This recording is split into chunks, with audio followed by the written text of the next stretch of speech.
জয়কে অপহরণের পর হত্যার ষড়যন্ত্র মামলায় মাহমুদুর রহমানের আপিলের রায় 10 ফেব্রুয়ারি। আদালত প্রাঙ্গণ থেকে ভিডিওটি ধারণ করেছেন জাবেদ রকি। এ সময় আমার দেশের সম্পাদক মাহমুদুর রহমান শেখ হাসিনার বোনের মেয়েকে নিয়ে আছে টিউলিপকে ঝরিয়ে আমার বিরুদ্ধে 36টা মামলা আছে এবং এরকম একটি মামলাতেই আমার উপরে হামলা চালানো হয়েছিল কুষ্টিয়াতে, এবং যেখানে আল্লাহর রহমতে আমি সেদিন জীবিত আসতে পেরেছিলাম। কাজেই আমি ধরে নিচ্ছি যে এই যে লড়াই ফ্যাসিবাদের বিরুদ্ধে, এটা আমি যতদিন জীবিত আছি সেই লড়াই আমার চালাতে হবে এবং চালিয়ে যাবো ইনশাআল্লাহ। তবে বাংলাদেশের জনগণকে এখান থেকে শিক্ষা দিতে হবে যে কোনো ফ্যাসিবাদকে এভাবে সরকারে উঠতে দেওয়া উচিত না এবং জনগণের প্রথম থেকেই প্রতিবাদ করা উচিত। আমরা যদি প্রথম থেকেই ফ্যাসিবাদের বিরুদ্ধে প্রতিবাদ করতাম তাহলে হয়তো 15 বছর ধরে এত জুলুম হতো না, এত গুম হতো না, এত মানুষকে বিচার বহির্ভূত হত্যা করা হতো না, বাংলাদেশের অর্থনীতিকে এভাবে ধ্বংস করা হতো না এবং রাষ্ট্রের স্বাধীনতা এভাবে দিল্লির পায়ে বিসর্জন দেওয়া হতো না। কাজেই আমি জনগণের প্রতি আহ্বান জানাই যে আপনারা আর কোনো ফ্যাসিবাদকে বাংলাদেশের জায়গা দেবেন, সকল ফ্যাসিবাদের বিরুদ্ধে আমাদের লড়াই জানাবো। শেষ একটা প্রশ্ন সম্পাদক সাহেব, সেটা হচ্ছে যে আপনি বলছেন যে ফ্যাসিবাদকে বহু কষ্ট হলেও এই দেশের মানুষ হচ্ছে গিয়ে বিপ্লবের মধ্য দিয়ে সরাতে পেরেছে, কিন্তু ফ্যাসিবাদ চলে গেছে। আপনার রায় 10 ফেব্রুয়ারি, আপনি কি রায় ন্যায় বিচার পাবেন কিনা এখন যে আপিলটা করেছেন? আমি মনে করি যে রায় ন্যায় বিচার পাবো, কারণ হচ্ছে যে ফ্যাসিবাদের পতন হয়েছে, বিচার বিভাগ স্বাধীন হয়েছে। আমরা দেখেছি যে উচ্চ আদালতে কীভাবে পরিবর্তন হয়েছে, নতুন প্রধান বিচারপতি এসেছেন যার প্রতি আমাদের সম্পূর্ণ আস্থা আছে। কাজেই এবং আপনি ভালো প্রশ্ন করেছেন, আসলে ফ্যাসিবাদের এই উত্থানে বিচার বিভাগের একটি লজ্জাকর ভূমিকা ছিল, একটি নর্দম ভূমিকা ছিল, এটা প্রমাণিত হয়েছে বারে বারে। আমার মনে হয় বাংলাদেশের জুডিশিয়ারিতে যারা আছেন তারাও এখান থেকে শিক্ষা নেবেন যে এভাবে দলবাজি করে বিচার বিভাগকে ধ্বংস করে দেওয়া উচিত না কোনো রাষ্ট্রের জন্য, এবং বিচার বিভাগের সহযোগিতার ফলেই এত সহজে বাংলাদেশের ফ্যাসিবাদের উত্থান হয়েছে। তো আমি আশাবাদী যে আমি ন্যায় বিচার পাবো এবং আমি অপেক্ষা করব। এবং আপনি দেখেছেন যে আমি আইনের প্রতি আস্থাশীল, এই জন্যে আমি এই মামলাতেই কিন্তু 5 দিন জেলে ছিলাম। আমি বিদেশে 6 বছরের নির্বাসিত জীবনযাপন করে দেশে ফিরেই আমি জেলে চলে গেছিলাম।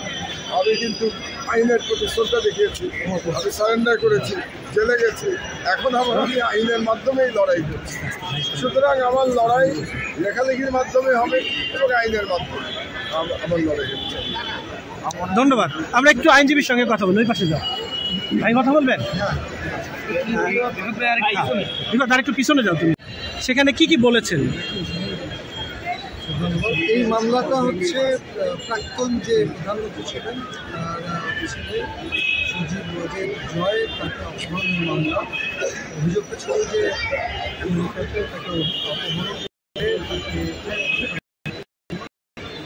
ষড়যন্ত্র হয়েছে, সেই ষড়যন্ত্র সম্পর্কে ছিল। আমরা আজকে কোর্টে দেখিয়েছি যে এই ষড়যন্ত্র সম্পর্কিত একটা তথ্য প্রমাণও প্রসিকিউশন ট্রায়াল কোর্টে দাখিল করতে পারেন। তো একজন জজ যিনি রায় দিয়েছেন তিনি তো সাক্ষ্য প্রমাণের আলোকে রায় দেবেন। সামনে যদি সাক্ষ্য প্রমাণই না থাকে তাহলে ভিত্তিতে উনি মাহমুদুর রহমান সাহেব এই জন্য আমরা বলেছি এই মামলাটা পিওরলি হচ্ছে নো এভিডেন্স উপরে মামলার রায় দিতে লাগে।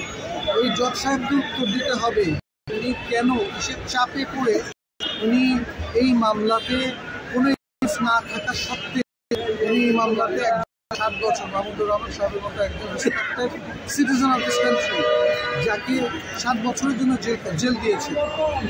বলতে হবে যে কি জন্য কিসের চাপে পড়ে উনি সাক্ষী যিনি ছিলেন এই মামলার সাক্ষী সজীব জয়, তার স্বাক্ষর দিন উনি তাকে গাড়ি পর্যন্ত পৌঁছে দেওয়ার জন্য একজন জজ সাক্ষী গাড়ি পর্যন্ত পৌঁছে দিয়ে যাচ্ছে। এটাতেই তো প্রমাণ হয় যে পুরো মামলাটা একটা মেলা ফাইড, একটা বায়ার মামলা, এই মামলা চলতে পারে না।